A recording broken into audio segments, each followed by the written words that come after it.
So what am I talking about today? For that is the question. This idea of a new normal. I had a chat with a personal training client of mine today who'd been to see, or had one this week, to be honest. What was it, on Wednesday? And she'd been to see a physio. And the physio told her that from now on, now that she was postpartum, there were one or two changes that she had to make in her life. And this was a normal physio. This was not a postpartum specialist, by the way. But obviously she had some diastasis recti, one or two dysfunctional muscles, and all the standard, just basically the standard postpartum stuff. And from now on, she was told, or at least that's what she heard, she had to roll in and out of bed. You know, I'm sure you've heard that as well.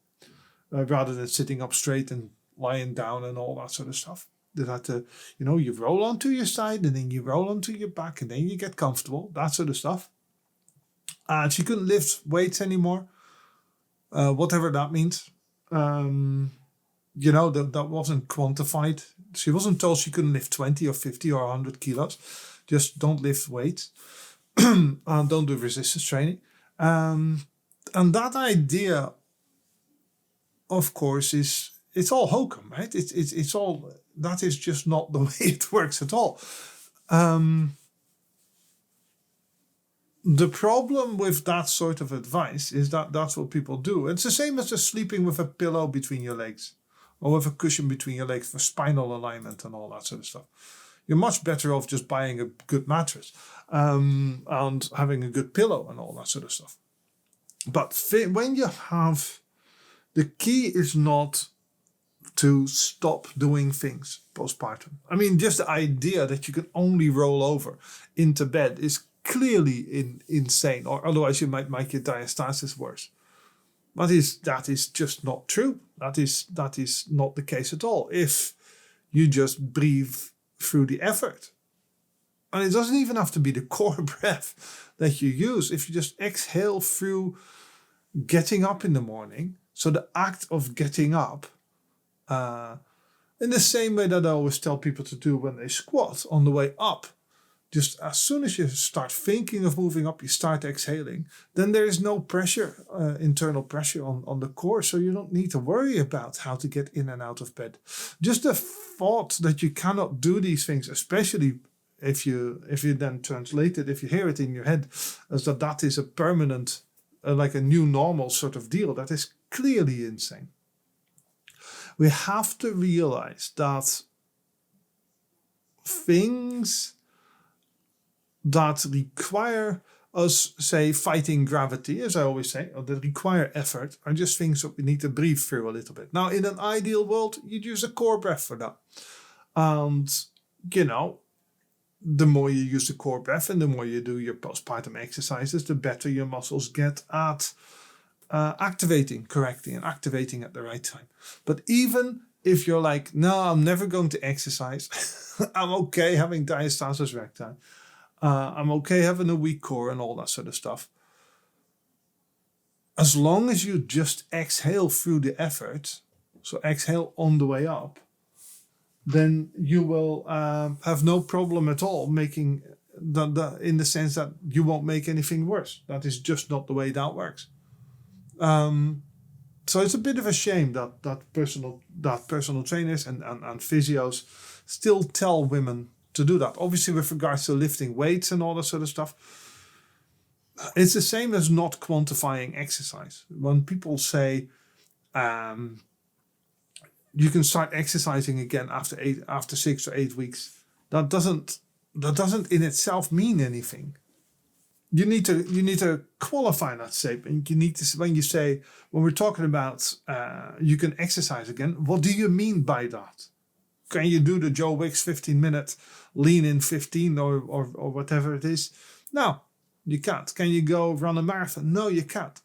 You can start by doing gentle postpartum exercises. That is how you should qualify these things. When you say don't lift weights, that is just insane to tell someone who has a baby that they can't lift stuff just doesn't make any sense. That you can't pick up a dumbbell. Oh, can I pick up my kid and the shopping and the buggy and the travel systems and all that? Yeah, that's fine.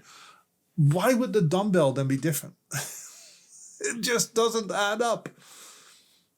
Right? It just does not make sense. The statement itself to not lift things, not lift heavy things, doesn't make any sense whatsoever. Kids get heavier. What we want to do is say, listen, you can start exercising again at 6 to 8 weeks. We recommend that you do some muscle activation exercises first. That's usually what physios are really, really good at. Especially if you have a physio, a woman's health physio. They should just say, okay, these are the exercises you can do for muscle activation. And then you work with somebody, if it's with somebody else. You can work with somebody else to build your strength and endurance up so that you can deal with life. So then, that's the whole, obviously a good postpartum personal trainer takes care of all these things for you. But you can split them up two ways. The physio for muscle activation and to help with any sort of muscle dysfunction and all that sort of stuff. Basically, when I say things like the glutes have switched off, glute activation, glute dysfunction, hamstring dysfunction, physios are pretty good at that sort of thing. That's kind of their area of expertise, if you have a good one. And then you go see a personal trainer to increase strength and endurance afterwards when you've got your muscle activation sorted. That is what the new normal is. You have to be able to do normal exercises. I had an email from someone about a year or so ago, and I think I covered a little bit of this on the podcast at the time, where she was saying that she could do everything in life, but she really struggled getting up off the floor when she was playing with her kids because of her diastasis recti. And what the physio said is, just roll onto your knees first, and then get yourself up. Push yourself up off the floor. And that is no way to tell people how to live. All this lady needed to do was exhale through the motion. Of course, in an ideal world, again, this was what the physio told her to do. So the physio should work on muscle activation and all that sort of stuff. But if you use the core breath as you get up off the floor, then your diastasis recti won't get worse. It just won't. That is physically impossible to happen. Right? Again, diastasis recti is created by internal pressure. If you alleviate the pressure, then by definition, your diastasis recti won't get worse. Now, that doesn't mean that you'll have good muscle activation and all that sort of stuff, but so that is definitely something that needs to be worked on, because, of course, an activity such as getting up off the floor or getting out of bed and all that sort of stuff, or just sleeping at night without a pillow, that should be normal. Everybody can do this, right? And it might well be that because you have diastasis recti or you're postpartum, and that's kind of like treating it like an injury, that you have to do some exercises to get back to that level. You have to put a bit of work in to get back to that level, but that is completely normal.